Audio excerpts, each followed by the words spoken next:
afternoon. My name is Megan Edwards of Focus Communications, and today we're getting an introduction to American Copper Development Corp, which trades on the Canadian Stock Exchange under the symbol ACDX. Joining me today, we have Chairman Rick Van Nieuwenhuis. Rick, welcome to the show. Great, Megan. Good to be on the show.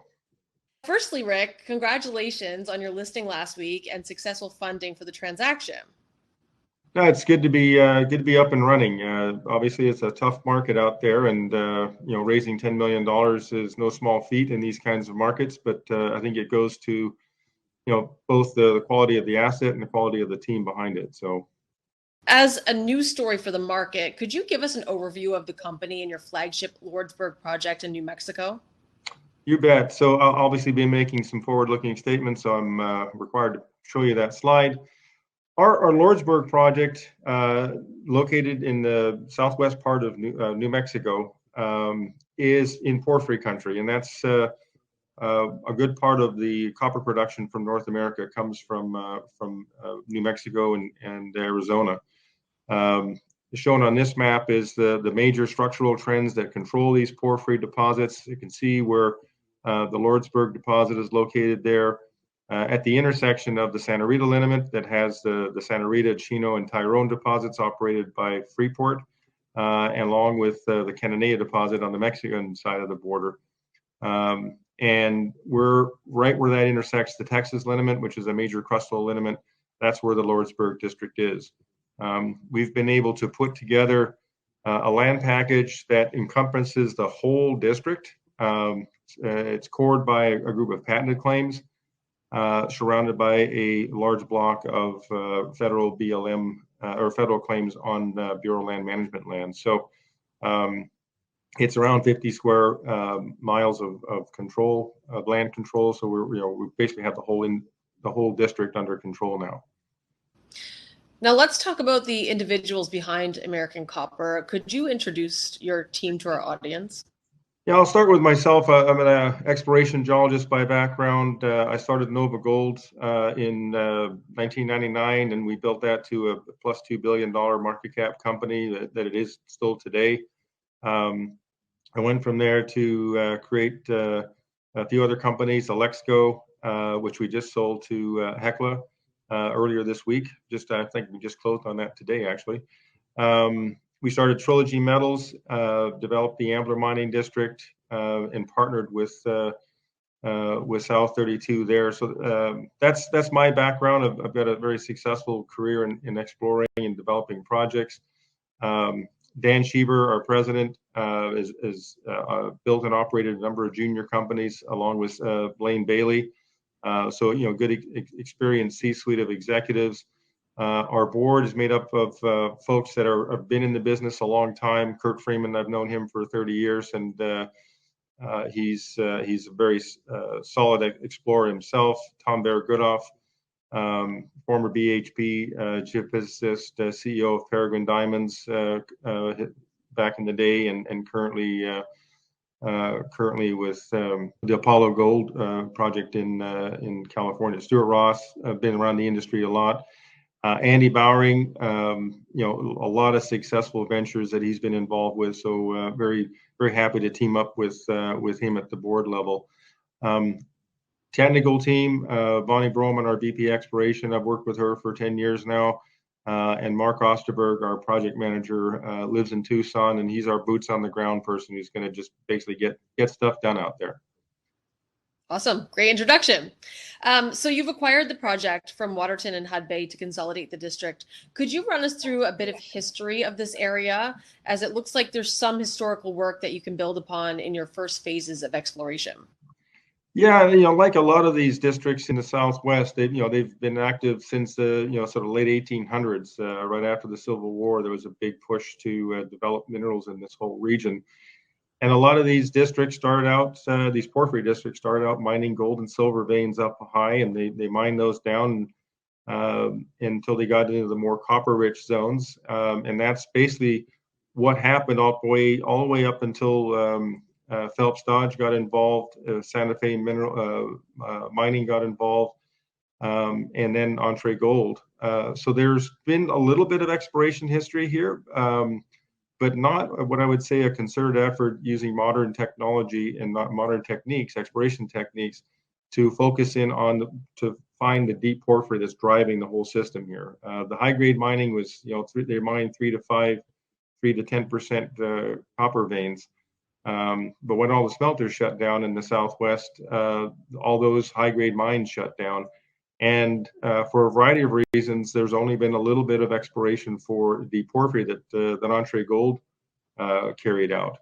It's always hard to find untested porphyry copper targets, let alone in North America. Can you talk a little bit more about the Lordsburg Project and what excites you about this district? Yeah, I mean, porphyries are wonderful big systems. That's where most of the copper comes from in the world today. It's mostly mined from these big porphyry systems, a lot of them in South America, but also a lot of them in the southwest of the United States. And copper, of course, is the most important metal for this electric energy and transportation transition that we're going to be going through for the next 30, 40 years. And what's keen about the porphyry systems is that they're really well understood. So we know there's sort of three main components to a porphyry system. There's the high level veins that can come up towards the surface, but then they go down to depth and get into the realm of where these high grade copper veins are. You're definitely not too far from the porphyry system. You also have high grade skarn deposits if you have carbonates in the region, and we know we have the carbonates in the deeper part of the stratigraphy at the mine site. So that's another target we'll be exploring for. And nice thing about skarns is they can be very high grade. And then the porphyry itself is that's the mother lode of what we're looking for, and we see evidence of that in the drilling that ENTRÉE Gold did. We think we have all of those elements. So this is the geologic map of the district. You can see it's basically the same system, but turned on its side slightly. All the red lines here are the high grade veins that were historically mined. All of these started out as silver gold mines, mining gold and silver ores at the surface, and then at depth went into high grade copper veins, generally running in the 3 to 10% range. And so on this, where those would be on this map would be right in here, right just above the circled area that identifies the porphyry. ENTRÉE Gold drilled holes on the portion of the land that they had at the time, which was the part that ended up being acquired from Hudbay by ourselves. And the interesting thing about their holes, they're all relatively shallow in the context of drilling for porphyries, but they all started out in 0.1, 0.2 mineralization and all ended up in grades that were 0.3, 0.4. And they also had, they had gold and silver associated with them. So there's good evidence that there's a porphyry system active here. We know this system has to be driven by a porphyry. We just have to drill the holes a little deeper. Now, for the investment community, can you talk a little bit about the exploration plan from the company over the next 6 to 12 months? Yeah, so this map shows that really well. So this is the yellow outline there is the claim blocks now of the consolidated district that we put together. As you mentioned, Waterton had sort of a portion of the district. Hudbay had another portion. We staked some other ground and acquired some third-party claims in the area. So we really consolidated a nice package of land here. And underneath, you can see the mag. This is a regional mag map. So it's pretty coarse. It's not something we'd use to target anything, but you can just see that there's a lot going on magnetically here. What we're going to do is come in and do an IP survey, what's called a Titan survey. It's 19 lines across the district, 134 line kilometers of data collecting. Along with that, we'll do magnetotellurics. We've just acquired a good a more detailed mag survey along with digital elevation control. So we've got a lot of good geologic mapping and surface soil samples already as part of the historic work. We'll do some more mapping as we continue, just again with more of an eye to look at the porphyry elements of this district. But this program, so this is the IP program. We actually started a couple of months ago. We had to stop with the thunderstorms that typically come through this part of the world in August and September. So we'll be starting back up here shortly and finish the program, the IP program, by December, and we've got a drill rig lined up to start drilling in the November, December timeframe. And for the next 6 months, we'll be drilling holes in the high quality targets in kind of right around this area that we've highlighted here in the Bonnie's Miser Chest area. That drilling that ENTRÉE Gold did here was just north of what's labeled there as the Bonnie mine. So that's kind of the area that we'll probably end up going to be focusing on. The time frame here, getting started, as I mentioned, and later resuming the IP program here later this month, and then start drilling in December, and we'll be drilling for the next 6 months. Okay, so you're gonna be very busy. It's going to be a busy fall time, and we've raised the money. We're excited to get boots on the ground and get the drill rigs turning. What we really think, from an investor standpoint, this is an exploration story. We're looking for a big porphyry system. There's a lot of geological characteristics of we see at the Lordsburg district, particularly with the preservation of this down-drop graben structure, which is a key component of the resolution deposit, which of course is a huge porphyry, almost 2 billion tons of 1.5% copper.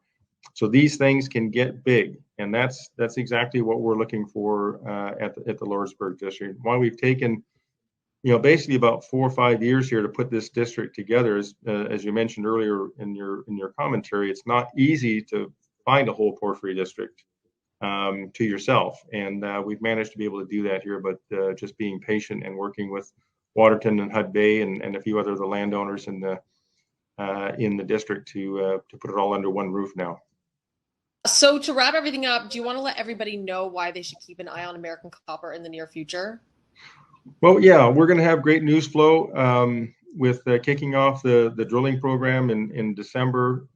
We think we've got a strong copper market. I mean, copper price is $3.50, and all of the macro view is we're looking at a recession going forward here. So the fact that copper is so strong, the fact that we know that this energy and transportation transition to electric requires a huge amount of copper.